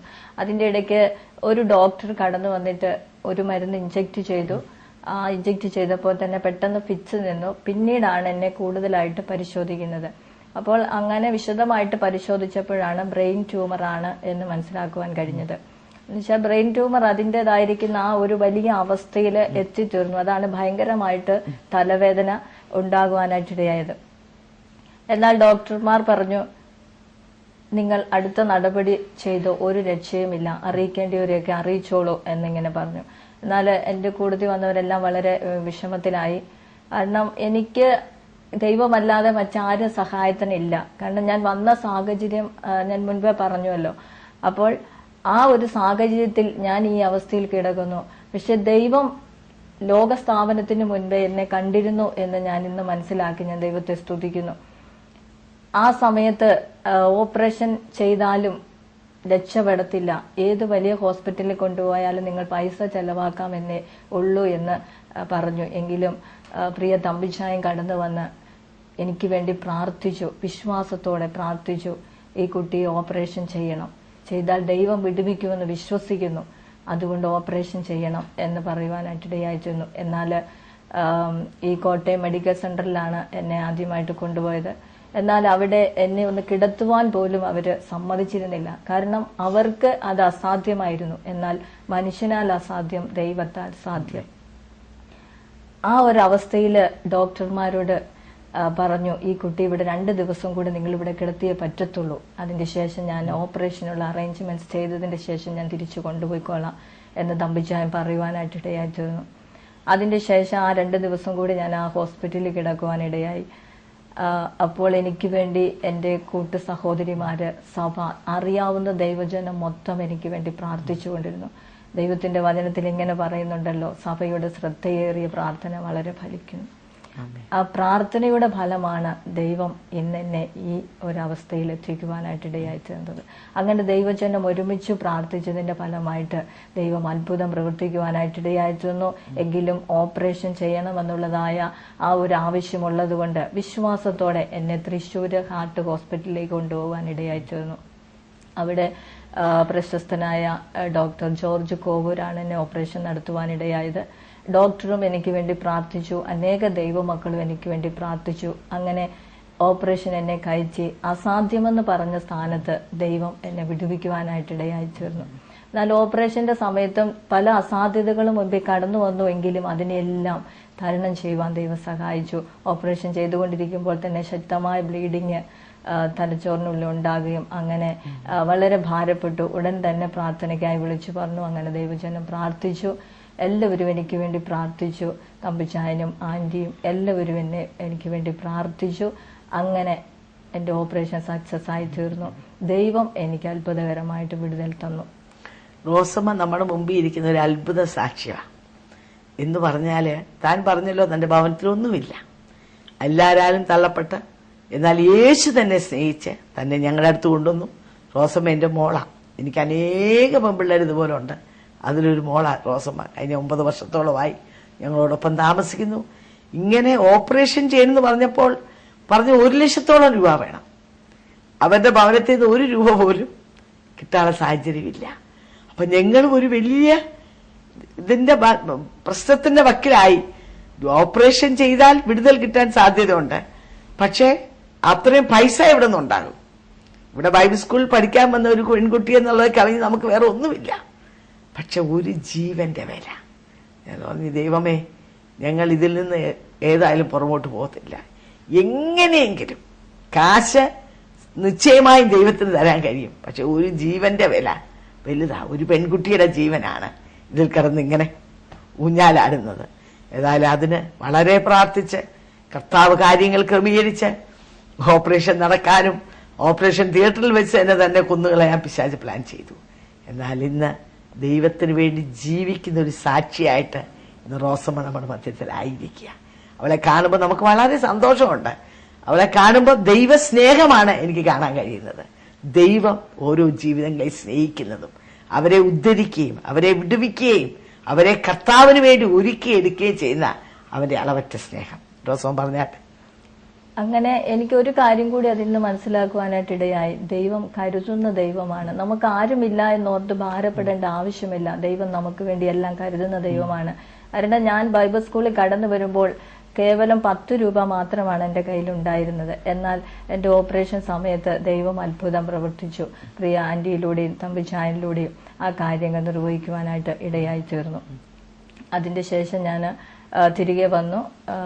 വീണ്ടും ഞാൻ ഇവിടെ തന്നെ കണ്ടിന്യൂ ചെയ്തു. എന്നാൽ എനിക്ക് ആരോഗ്യം വീണ്ടെടുത്ത് കർത്താവിന് വേണ്ടി പല കാര്യങ്ങളിൽ പ്രവർത്തിക്കുവാനായിട്ട് ദൈവം എന്നെ സഹായിച്ചു. പല അസാധ്യതകൾ ഡോക്ടേഴ്സ് പറഞ്ഞു. എന്നെങ്കിലും കേവലം ഒരു 2 കിലോ വെയിറ്റ് പോലും നീ എടുത്തുകൂടാ എന്ന് പറഞ്ഞ സ്ഥാനത്ത് പോലും അത്രമാത്രം അസാധ്യത പറഞ്ഞ സ്ഥാനത്ത് ദൈവം എന്നെ അത്ഭുതകരമായി ഇത്രത്തോളം ആരോഗ്യത്തോടെ ബലത്തോടെ വിടുതലോടെ ദൈവം എന്നെ നിർത്തി. ഡോക്ടർമാര് പറഞ്ഞ ഞാൻ റോസമ്മയോട് പറഞ്ഞില്ലായിരുന്നു.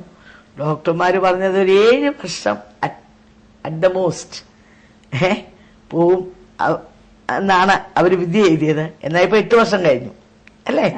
അതുകൊണ്ട് ഡോക്ടർമാരുടെ വിധിയെല്ലാം മാറ്റി ചെയ്യുന്ന നമ്മുടെ ദൈവം യേശുക്രിസ്തു വിടുതൽ കൊടുത്തു കഴിഞ്ഞാൽ പിന്നെ വല്ലതും ഉണ്ടോ? യേശുവിന്റെ കരം റോസമ്മയെ സ്നേഹിക്കുന്നതുകൊണ്ട് കർത്താവ് വിടുവിച്ചു. അവരുടെ എല്ലാ വിധിയെയും മാറ്റി എഴുതിക്കൊണ്ട് ആരോഗ്യത്തോടെയല്ല കർത്താവിനെ നിർത്തിയിരിക്കുന്നത്.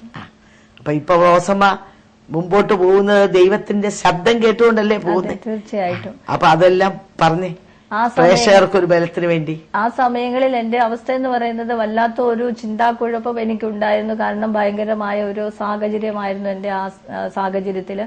എങ്കിലും ദൈവത്തിന്റെ വചനത്തിലൂടെ ദൈവം ശക്തമായി എന്നോട് ഇടപെട്ടു. എന്നെ ശക്തനാക്കുന്നവൻ മുഖാന്തരം ഞാൻ സകലത്തിനും മതിയാകുന്നു. ആ വചനം എനിക്ക് വളരെ ഒരു ബലമായി തീർന്നു. ഹല്ലേലൂയ.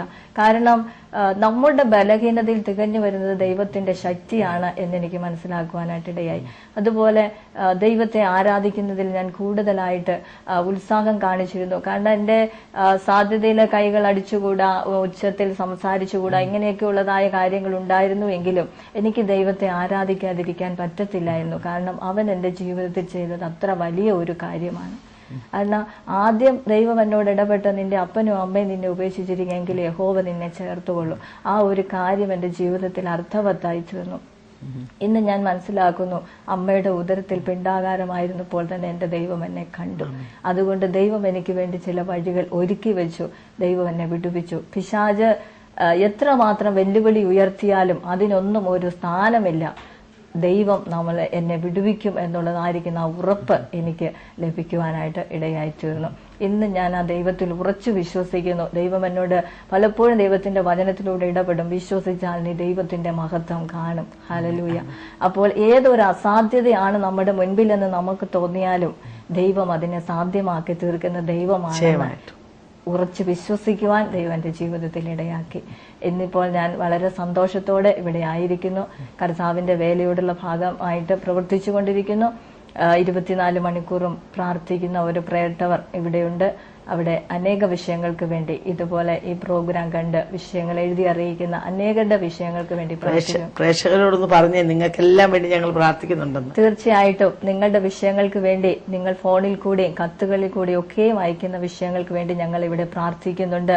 തീർച്ചയായിട്ടും ദൈവം പ്രവർത്തിക്കുവാനായിട്ട് ഇടയായിത്തീരും. നിങ്ങൾ വിശ്വസിക്കുക.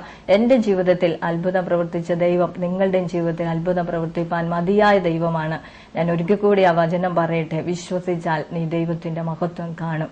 വീണ്ടും പറയുന്നു, എന്നിൽ വിശ്വസിക്കുന്നവൻ ലജ്ജിച്ചു പോകയില്ല. Praise the Lord. ആ ഒരു വിശ്വാസത്തോടെ ദൈവത്തിൽ നാം ആശ്രയിക്കുന്നുവെങ്കിൽ, ദൈവത്തിൽ നമ്മുടെ ജീവിതം അർപ്പിച്ചു കൊടുക്കുന്നുവെങ്കിൽ ദൈവം നമ്മിലൂടെ വലിയ കാര്യങ്ങൾ ചെയ്യുവാനായിട്ടിടയായിട്ട് പറഞ്ഞ പോലെ എന്നെ ശക്തനാക്കുന്നതിന് മുഖാന്തരം ഞാൻ സകലത്തിലും മതിയായവനാ എന്ന് പറഞ്ഞാല് ഡോക്ടേഴ്സ് പറഞ്ഞു ഉറക്കെ സംസാരിക്കരുത്, 2 കിലോ വെയിറ്റ് പോലും എടുക്കരുത്. എന്നാൽ ഇന്ന് അനേകം മണിക്കൂറുകളാണ് ഇവിടെ പ്രയർ ടവറിലിരുന്ന് ആത്മാവിൽ ആരാധിക്കുകയും നിങ്ങളുടെയൊക്കെ വിഷയങ്ങൾക്ക് വേണ്ടി പ്രാർത്ഥിക്കുകയും ചെയ്തുകൊണ്ടിരിക്കുന്നത്. അതുമാത്രമല്ല, ഞങ്ങളിവിടെ സ്കൂൾ എന്ന് പറഞ്ഞ് ഒരു ക്ലാസ് കഴിഞ്ഞ് 6 മാസമായി നടത്തിക്കൊണ്ടിരിക്കുകയായിരുന്നു. അതിന്റെ മെയിൻ കോർഡിനേറ്റർ ആയിരുന്നു റോസമ്മ. അപ്പൊ അവിടെ വരുന്ന സ്റ്റുഡൻസിനെ പഠിപ്പിക്കുകയും അവരെ ട്രെയിൻ ചെയ്യുകയും അങ്ങനെ ഒത്തിരി ഉത്തരവാദിത്തങ്ങളുള്ള ഒരു ജോലി അവൾ ചെയ്തുകൊണ്ടിരിക്കുന്നത്. അതെല്ലാം ചെയ്യാൻ അവരെ ഹിന്ദി പഠിപ്പിക്കുന്നു, അവരെ സബ്ജക്ട്സ് പഠിപ്പിക്കുന്നു. അവർക്ക് പല പല റിക്വയർമെന്റ്സ് ഉണ്ട് ഈ സ്കൂൾ എന്ന് പറഞ്ഞ ട്രെയിനിങ്ങിന്. അതെല്ലാം ചെയ്ത് അതിൻ്റെ നേതൃസ്ഥാനത്ത് നിന്ന് അതൊക്കെ ചെയ്യാനുള്ള കഴിവ് കർത്താവ് കൊടുത്തു. എന്തുകൊണ്ട്? കർത്താവ് തന്നോട് സംസാരിച്ചു, ദൈവത്തിന് മാറ്റമില്ലാത്ത വചനം, എന്നെ ശക്തനാക്കുന്ന മുഖാന്തരം ഞാൻ സകലത്തിലും മതിയായ. ഞങ്ങളെ കേൾക്കുന്ന പ്രിയപ്പെട്ടവരെ, ഇതുപോലെ എന്നെക്കൊണ്ട് ഇനി എന്തിനു കൊള്ളു? ഡോക്ടർമാരൊക്കെ പറഞ്ഞല്ലോ അത് ചെയ്യരുത്, ഇത് ചെയ്യരുത്, ഇനി എനിക്ക് എങ്ങനെ മുമ്പോട്ട് പോകാൻ പറ്റും എന്ന് നിരാശപ്പെട്ട് നിൽക്കുന്ന വ്യക്തികളായിരിക്കാം. യോ, ഈ ലോകത്തിന്റെ സാഹചര്യങ്ങളെ നിങ്ങൾ ഒരിക്കലും നോക്കരുത്. അത് that might be the fact. നിങ്ങൾക്ക് സ്വയമായി പലതും ചെയ്യാൻ കഴിയുന്നില്ല, ഇതൊക്കെ യാഥാർത്ഥ്യമായിരിക്കാം. എന്നാൽ ഒരു സത്യമുണ്ട്, not the fact but the truth. ഈ സാഹചര്യം, ഈ ഫാക്ട് പറയുന്നു നിങ്ങൾക്ക് ചെയ്യാൻ പറ്റത്തില്ല, ഇനി നിങ്ങൾക്ക് മുമ്പോട്ട് പോകാൻ പറ്റത്തില്ല, ഇനി നിങ്ങൾക്ക് ആയുസില്ല, നിങ്ങൾക്ക് പലതും പലതും പലതും നിങ്ങളെ തളർത്തുന്നത്, നിരാശപ്പെടുത്തുന്നത്, ക്ഷീണിപ്പിക്കുന്നതുമായ കാര്യങ്ങളാണ്. എന്നാൽ അതിന്റെ മറുവശത്ത് പറയുകയാണ് സത്യം. സത്യം പറഞ്ഞല്ല, ഞാൻ നിന്നെ സൗഖ്യമാക്കുന്നേ ഹോവ. എന്നിൽ കൂടെ എന്റെ ദൈവത്താൽ ഞാൻ മതിൽ ചാടി കടക്കും. എന്റെ കർത്താവിൽ കൂടെ എനിക്ക് ചെയ്യാൻ പറ്റാത്ത കാര്യങ്ങൾ ഒന്നുമില്ല. ഞാൻ നിന്നെ ശക്തീകരിക്കും, ഞാൻ നിന്നെ സഹായിക്കും, നീ ഭയപ്പെടേണ്ട, ഞാൻ നിന്നോട് കൂടെയുണ്ട്, ഞാൻ നിന്റെ വലം കൈക്ക് പിടിച്ചിരിക്കുന്നു, നീ എനിക്കുള്ളവൻ, നീ തകർന്നു പോകുകയില്ല, നീ തീയിൽ കൂടെ നന്നാ വെന്തു പോകുകയില്ല, പെരുവെള്ളങ്ങൾ നിന്നെ മുക്കിക്കളയുകയില്ല. ഇതാ കർത്താവിന് പറയാനുള്ളത്. നിങ്ങൾ ഏതാ വിശ്വസിക്കുന്നത്? ഇന്ന് കാണുന്ന ഈ യാഥാർത്ഥ്യങ്ങളെയാണോ നിങ്ങൾ വിശ്വസിക്കുന്നത്? പ്ലീസ് ഒരിക്കലും വിശ്വസിക്കരുത്. ദൈവത്തിന്റെ മാറ്റമില്ലാത്ത വചനം മാത്രമാ സത്യം. ആ സത്യം ദയവായി നിങ്ങൾ വിശ്വസിക്കൂ. ആ വചനത്തെ നിങ്ങൾ മുറുകെ പിടിക്കൂ. കർത്താവേ, നിന്നിൽ കൂടെ ഞാൻ ഈ സാഹചര്യത്തെ അതിജീവിക്കും, ഇതിനെ ഞാൻ മറികടക്കും, ഈ വലിയ മതിലിനെ ഞാൻ ചാടിക്കടക്കും എന്ന് ഉറപ്പോടെ നിങ്ങൾക്ക് വിശ്വസിക്കാൻ കഴിയുമോ? നിശ്ചയമായി നിങ്ങൾ ദൈവത്തിന്റെ മഹത്വം കാണും. അതിന് നിങ്ങൾ ആദ്യമായി അതിന്റെ പ്രാരംഭ പടിയെന്ന പോലെ നിങ്ങൾ കർത്താവിന്റെ പൈതലായി തീരുക. അത് പറയാതിരിക്കാൻ എനിക്ക് നിർവാഹമില്ല. നിങ്ങളൊന്നും ചെയ്യണ്ട, അവനെല്ലാം ചെയ്തു കഴിഞ്ഞു. ആ യേശുവിലേക്ക് നിങ്ങളെ സമ്പൂർണമായി സമർപ്പിച്ചുകൊണ്ട്, കർത്താവേ, നീ എനിക്ക് വേണ്ടി മരിച്ചല്ലോ, എനിക്ക് വേണ്ടി യാഗമായല്ലോ, യേശുവേ എന്റെ ഹൃദയത്തിലേക്ക് വരണമേ, എന്നെ നിന്റെ പൈതലാക്കി തീർക്കണമേ എന്ന് ആത്മാർത്ഥമായ ഒരു വാക്ക് പ്രാർത്ഥിക്കൂ. അത് നിങ്ങളുടെ ഹൃദയത്തിലേക്ക് കടന്നു വരും. അത് കഴിയുമ്പോൾ നിങ്ങൾ മകനായി മകളായി തീർന്നു കഴിയുക. മക്കളെങ്കിൽ അവകാശികൾ. പിന്നീട് നിങ്ങൾ പറയുന്ന കാര്യങ്ങൾക്ക്, ചോദിക്കുന്ന കാര്യങ്ങൾക്ക് മറുപടി തന്ന് ഈ റോസമ്മയെ നടത്തുന്ന പോലെ ജയോത്സവമായി നിങ്ങളെ നടത്തുവാൻ കഴിവുള്ള കർത്താവിലേക്ക് നിങ്ങളെ ആഹ്വാനം ചെയ്തുകൊണ്ട് എന്റെ വാക്കിൽ വിരമിച്ചോളൂ. സ്വർഗം തികച്ചും യാഥാർത്ഥ്യം എന്നുള്ള ഈ പുസ്തകം നിങ്ങളെ പരിചയപ്പെടുത്തുന്നതിൽ എനിക്ക് വളരെ സന്തോഷമുണ്ട്. ചില നാളുകൾക്ക് മുമ്പ് ഈ ബുക്ക് ഞാനൊന്ന് ഇൻട്രൊഡ്യൂസ് ചെയ്തതാണ്. ഇത് ചൂനാൻ എന്ന് പറയുന്ന ഒരു ബുദ്ധിസ്റ്റ് ലേഡി ക്രിസ്തുവിനെ കണ്ടുമുട്ടി അതിനുശേഷം തനിക്കുണ്ടായ യേശുവിനുമായി വളരെ അടുത്ത ബന്ധത്തിലായ തന്റെ ജീവിതത്തിൽ തനിക്കുണ്ടായ അനുഭവങ്ങൾ 17 പ്രാവശ്യം താൻ സ്വർഗത്തിലും 2 പ്രാവശ്യം നരകവും തന്റെ ആത്മശരീരം പോയി കാണുവാൻ ഇടയായി തീർന്നു. ആ അനുഭവങ്ങളാണ് ഈ പുസ്തകത്തിൽ പങ്കുവച്ചിരിക്കുന്നത്. ഇംഗ്ലീഷിൽ നിന്ന് ഹെവൻ ഈസ് സോ റിയൽ എന്നുള്ള ആ ബുക്ക് മലയാളത്തിലേക്ക് തർജ്ജമ ചെയ്യുവാൻ, തമിഴിലേക്കും ഒക്കെ തർജ്ജമ ചെയ്യാനുള്ള ഭാഗ്യം എനിക്ക് ലഭിച്ചു. ഇന്ന് 8,000-ൽ പരം കോപ്പീസ് തമിഴ് പോയി കഴിഞ്ഞു, 7,000-ൽ പരം കോപ്പീസ് മലയാളം പോയി കഴിഞ്ഞു. ഇതിനകത്ത് ഇങ്ങനെയാണ് എഴുതിയിരിക്കുന്നത്: ജീവിക്കുന്ന ക്രിസ്തുവിനെ കണ്ടതും നരകം കണ്ടതും സ്വർഗത്തിലൂടെ നടന്നതുമായ അത്ഭുതാവഹമായ അനുഭവങ്ങൾ ചു തോമസ് പങ്കുവയ്ക്കുന്നു. വളരെ വിലയേറിയൊരു പുസ്തകമാണ്. ഇത് വായിച്ച അനേകം തമിഴ്നാട്ടിൽ നിന്നും കേരളത്തിന് വിവിധ ഭാഗങ്ങളിൽ നിന്ന് വിളിച്ച് വളരെ താങ്ക് ചെയ്യാനിടയായി. ആൻറ്റി, അത് ആൻറ്റി മലയാളത്തിൽ ട്രാൻസ്ലേറ്റ് ചെയ്തുകൊണ്ട് അല്ലെ തമിഴിൽ ചെയ്തുകൊണ്ടല്ലേ ഞങ്ങൾക്ക് വായിക്കാൻ ഒത്തത് എന്ന് പറഞ്ഞ് അവരുടെ ജീവിതത്തെ തന്നെ ആകെ രൂപാന്തരപ്പെടുത്തിയെന്ന് പറയാൻ ഇടയായിത്തീർന്നു. നിങ്ങൾക്കും ഇത് വായിക്കാൻ ഒരു സുവർണ അവസരമാണ്. ഞങ്ങളുടെ അഡ്രസ്സിൽ നിങ്ങൾ അല്ലെങ്കിൽ ഞങ്ങളുടെ കോൺടാക്ട് നമ്പറിൽ ഞങ്ങളെ കോൺടാക്ട് ചെയ്താൽ നിങ്ങൾക്ക് ഈ പുസ്തകം അയച്ചു തരുന്നതായിരിക്കും. അതുപോലെ തന്നെ ഞാൻ എഴുതിയ മറ്റൊരു പുസ്തകമാണ് പോരിന്റെ ആയുധങ്ങളെക്കാൾ മികവുള്ളത്.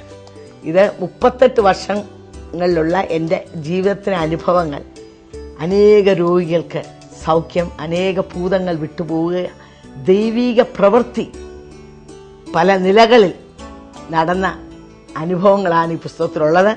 അതുപോലെ തന്നെ ഈ പുസ്തകവും ആയിരങ്ങൾക്ക് കഴിഞ്ഞ ഒരു വർഷത്തോടകം അനുഗ്രഹമായി തീർന്നു. ഇവിടെ ഇന്ത്യയിൽ മാത്രമല്ല, ഇത് മലയാളത്തിലും ഇംഗ്ലീഷിലും ഉണ്ട്. Better than the weapons of വാർ എന്നാണ് ഇംഗ്ലീഷിലെ ആ ബുക്കിന്റെ പേര്. ഇത് ഓസ്ട്രേലിയ, കാനഡ, ഇംഗ്ലണ്ട്, അമേരിക്ക രാജ്യങ്ങളിലൊക്കെ ചൂടപ്പം പോലെ കഴിഞ്ഞ നാളിൽ പോവുകയുണ്ടായി. ആയിരക്കണക്കിന് കോപ്പീസ് പോയി കഴിഞ്ഞു. അപ്പം എന്നെ ഈ പ്രോഗ്രാം ശ്രവിക്കുന്ന പ്രേക്ഷകർക്കും എന്നെ അവസരം ഞാൻ തരികയാണ്.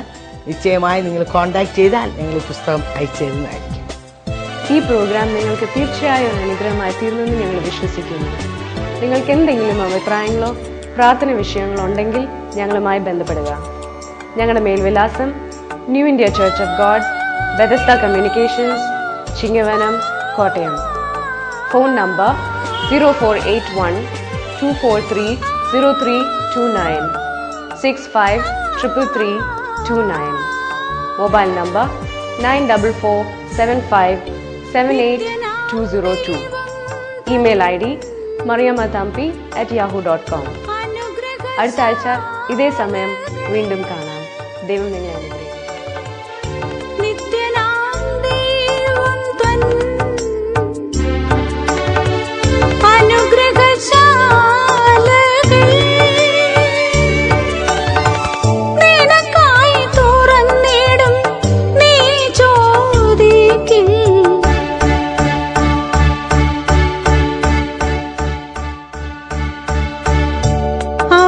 ആകാശപറവകൾ വിതയ്ക്കുന്നില്ല, അവനവനവകാശം